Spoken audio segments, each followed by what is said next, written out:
தன் நிலை உயர்த்துவதற்காக மற்றவர்களை வீழ்த்தக்கூடிய எண்ணமோ தாழ்த்தக்கூடிய எண்ணமோ இல்லாமல் தன்னுடைய கடின உழைப்பாலும் தன்னுடைய முயற்சியாலும் முன்னுக்கு வரக்கூடிய மேசத்தில் பிறந்த ஆண் பெண் அனைவருக்கும் இயற்கை ஜோதிடம் சார்பாக என் இதயங்கனிந்த வணக்கத்தை தெரிவித்துக் கொள்கிறேன். பழைய ஹிஸ்டரியில் ஒரு கதை உள்ளது. அதுதான் அக்பர் பீர்பால் கதை. அரசர் அக்பர் அவர்கள் ஒரு கோட்டை வரைந்து அந்த கோட்டை சிறியதாக்க முடியுமா என்று எல்லோரிடம் கேட்கவும் மற்றவர்களெல்லாம் அதை எப்படி சிறியதாக்குவது என்று யோசித்துக் கொண்டிருக்கும் தருணத்தில் பீர்பால் அந்த கோட்டு பக்கத்தில் பெரிய கோடு ஒன்றை வரைந்து அந்த கோட்டை சிறியதாக்கினார். அதனுடைய உயர் நோக்கம் என்னவென்றால், நாம் உயர்வதற்கு மற்றவர்களை அழிக்கும் என்ற எண்ணம் தேவையில்லை.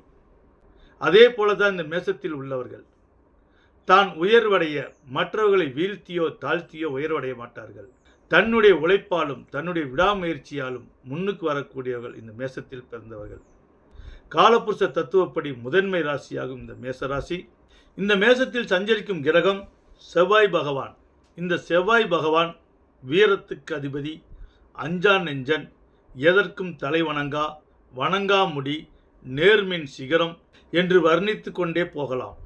சத்திரிய வம்சம், தளபதி வம்சம், போர் குணம், ஒரு ஆக்கிரமிப்பு குணம் என்று சொல்லலாம். அதேபோல் இராணுவம், போலீஸ், இலாக்கா என்று பாதுகாப்புத்துறை எல்லாம் இந்த செவ்வாய் பகவானுக்கு உரியதே. ஒரு விஷயத்தை காக்கும் வண்ணமாகத்தான் இந்த செவ்வாய் பகவான் இருக்கும். இந்த செவ்வாய் பகவான் ஆட்சி பெறும் இடத்தில் பிறந்தவர்கள் எதிரிகளைத்தான் அழிக்கும் வண்ணமாக இருப்பார்களே தவிர தன்னை நம்பியவர்களுக்கு அரணாக இருந்து, ஒரு அரணாக்கை தன்னுடைய இடுப்பில் இருந்து அவருடைய மானத்தை எப்படி காக்கிறதோ அதே போல் இந்த மேசத்தில் பிறந்தவர்களை நம்பினால் இடுப்பில் உள்ள அருணாக்கயிர் போல அவர்கள் மானத்தை மட்டுமல்ல அவர்களுக்கு எல்லா விதத்திலும் காக்கும் வண்ணமாக இந்த மேசத்தில் பிறந்தவர்கள் இருப்பார்கள். அப்படிப்பட்ட மேசராசிக்கு குரு பகவான் 2ஆம் இடத்தில் சஞ்சரித்துக் கொண்டிருந்தும் குடும்பத்தில் சில குழப்பங்களும் வருமானத்தில் சில தடைகளும் ஒரு சிலருக்கு ஏற்பட்டிருக்கலாம். என்னதான் கோச்சாரப்படி ஆகா ஓகோ என்று சொன்னாலும் உங்கள் திசை கிரகங்களுக்கு ஏற்ப புத்திநாதனும் அந்தர்நாதனும் எந்த மாதிரி செயல்படுகிறார்களோ அதன் பிரகாரம்தான் ஒவ்வொருவருக்கும் வாழ்க்கை என்ற விதி கட்டங்கள் நகரும். அதற்காகத்தான் இயற்கை ஜோதிடம் தெள்ளத் தெளிவாக 3 விஷயம் உங்களிடம் இருந்தால் எல்லாம் சரியாக இருக்கும் என்று ஏற்கனவே பல வீடியோக்களில் போட்டிருக்கோம். 1, நீங்கள் சிறு குழந்தையாக இருக்கும் பொழுதே உங்களுடைய திருநாமம் சரியாக அமைந்திருக்க வேண்டும். 2, உங்களுடைய தலையெழுத்தை நிர்ணயிக்கக்கூடிய உங்களுடைய கையெழுத்து. ஏனென்றால் பிறப்பு இறப்பு நம்ம கையில் இல்லை, ஆனால் நாம் இன்னொரு பிறப்பை பெற்றெடுக்கக்கூடிய தாம்பத்திய வாழ்க்கை நம்மிடம் உள்ளது. ஆக நம்ம கஷ்டப்படும் போது எங்கள் அப்பா கோமநாத்த நேரம் எந்த நேரம் என்று தெரியவில்லை என்று ரொம்ப புலம்புகிறோம்.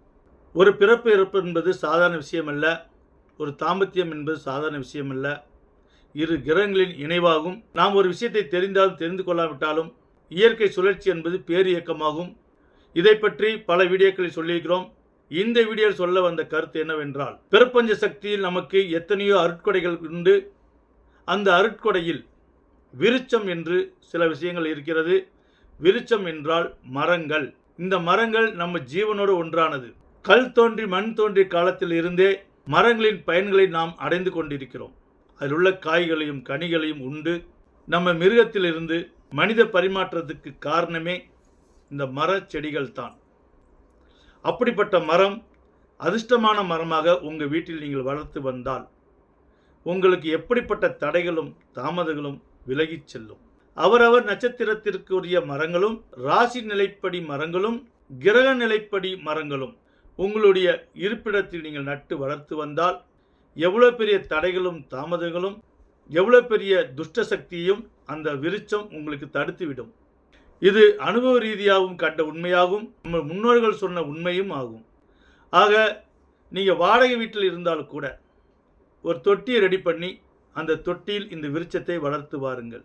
ஆனால் வைக்கும்போது நல்ல நாட்கள் நல்ல நேரம் கண்டிப்பாக பார்க்க வேண்டும். அது எப்படி என்று அவரவர் இயற்கை ஜோதிடம் கால் பண்ணி உங்களுடைய பர்சனல் நாட்களையும் பர்சனல் நேரங்களையும் தெரிந்து கொண்டு அந்த நாட்களில் தொட்டியில் வளர்த்தாலும் சரி, உங்களுக்கு சொந்த வீடு இருந்து நீங்கள் நிலத்தில் வைத்தாலும் சரி, இதை சரியாக நீங்கள் செய்து வந்து விட்டால் சொந்த வீடு இல்லாதவர்களுக்கு கூட சொந்த வீடு சில நாட்களில் அமைந்துவிடும். அடிக்கடி உங்களுக்கு இடமாற்றம் ஏற்பட்டு சில பேருக்கு வீடு நிலைக்காமல் இடமாற்றம் அடிக்கடி ஏற்படும். அதனால் பல மன உளைச்சல் ஏற்படுவதோடு அந்த பொருள்களும் நஷ்டமாகும். அந்த பீரோவாக இருக்கட்டும், சட்டி முட்டி ஜாமானமாக இருக்கட்டும், 1க்கு 2 இடம் தூக்கிட்டு போகும்போது அது லூஸ் கான்டாக்ட் ஆகிவிடும். அப்படி உள்ளவர்கள் கூட அவர்கள் தொட்டியில் வளர்த்தி கொள்ளலாம். சொந்த வீடு உள்ளவர்கள் சொந்த மண்ணில் வைத்து கொள்ளலாம். அது எப்படி வைக்க வேண்டும், என்ன மரம் வைக்க வேண்டும் என்று தெரிந்து கொள்ளுங்கள். மேச ராசியில் முதன்மை நட்சத்திரம் அஸ்வினி நட்சத்திரம். இது கேது பகவானின் நட்சத்திரம். இந்த கேது பகவானின் ஆதிக்கம் கொண்ட விருட்சம் எட்டி மரம். இந்த எட்டி மரம் என்பது மிகப்பெரிய விஷமாகும். இந்த ஆழக்கால் விஷம் என்று சொல்லுவோம். கேது பகவான் என்றாலே யானத்திற்கு சொந்தக்காரன். ஒருவன் யானம் அடைய வேண்டும் என்றால் தான் சூசைட் செய்யும் நிலைக்கு ஆளாக வேண்டும், தான் விஷம் குடிக்கும் அளவுக்கு ஆளாக வேண்டும். அப்பொழுதுதான் அவனுக்கு உண்மையான யானம் கிடைக்கும். ஏனென்றால் கேது பகவான் என்றாலே வாழ்க்கையின் முன்னோடியாகும்.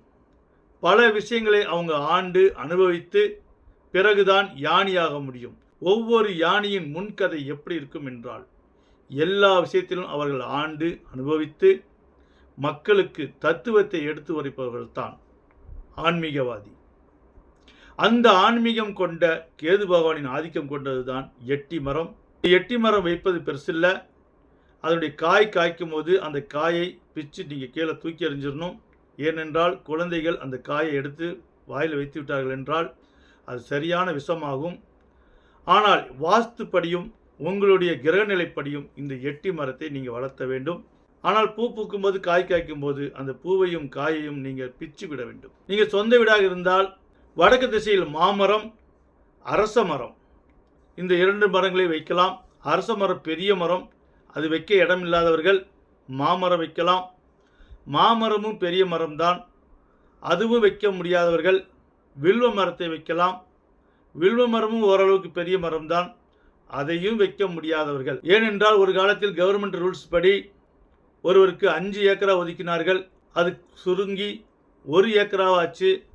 அதுவும் சுருங்கி 10 சென்ட் ஆச்சு. அதுவும் சுருங்கி 5 சென்ட் என்று கொண்டு வந்தார்கள்.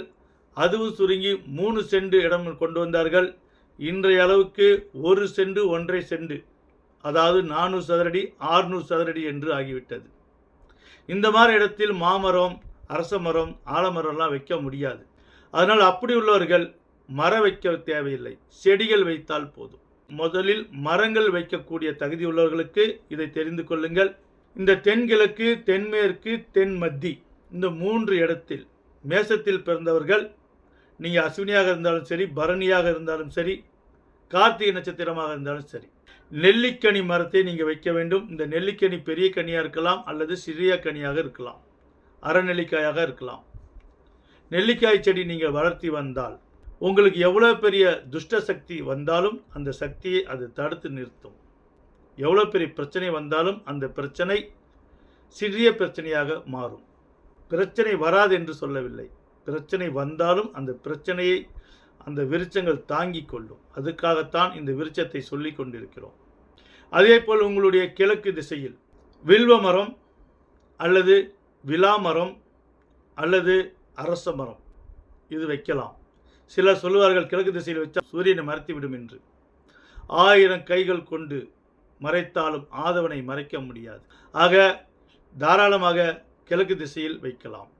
கிழக்கு திசையில் வைக்க முடியவில்லை என்றால் வடக்கு திசையில் தாராளமாக இந்த 3 மரங்களை வைக்கலாம். அதற்கு போக மாமரம் வைக்கலாம், அதுக்கு போக ஆலமரம் வைக்கலாம்.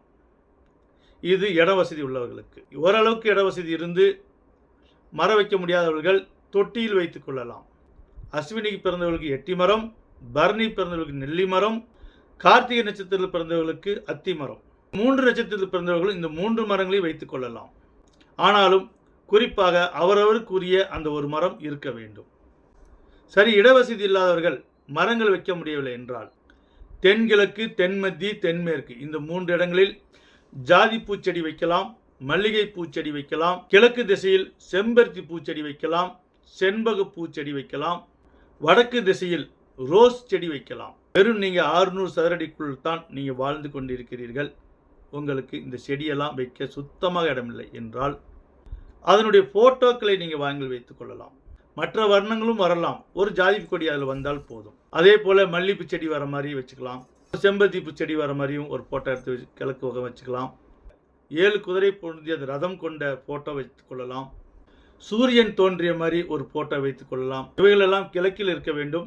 நல்ல பசுமையான கார்டன் கொண்ட ஃபோட்டோ வடக்கு திசையில் இருக்க வேண்டும். நீர்வீழ்ச்சி ஆகிற மாதிரி, டவர் வர மாதிரி, மலைப்பிரதேசம் மாதிரி இருக்கிறதெல்லாம் போட்டோலாம் மேற்கு திசையில் இருக்க வேண்டும். தெற்கு திசையில் பூந்தோட்டமான ஃபோட்டோக்கள் வைக்க வேண்டும். இந்த 4 திசையிலும் அந்தந்த பஞ்சசக்திக்கு உண்டான ஃபோட்டோக்கள் வைப்பதால் அந்த வீட்டில் செல்வங்கள் எப்பொழுதும் குறையாமல் இருக்கும். நீங்கள் குறையாமல் மனமகிழ்ச்சியோடு வாழ வேண்டும் என்பதற்காகத்தான் இந்த பதிவு. இந்த பதிவு உண்மையிலேயே நல்ல பதிவு என்று உங்கள் மனசுக்கு தோன்றினால் அனைவருக்கும் ஷேர் பண்ணுங்க. இந்த மேசராசியில் உள்ள அஸ்வினி, பரணி, கார்த்திகை நட்சத்திரத்தில் பிறந்த ஆண் பெண் அனைவருக்கும் இயற்கை ஜோதிடம் சார்பாக மீண்டும் என் நெஞ்சார்ந்த வணக்கத்தை தெரிவித்துக் கொள்கிறேன்.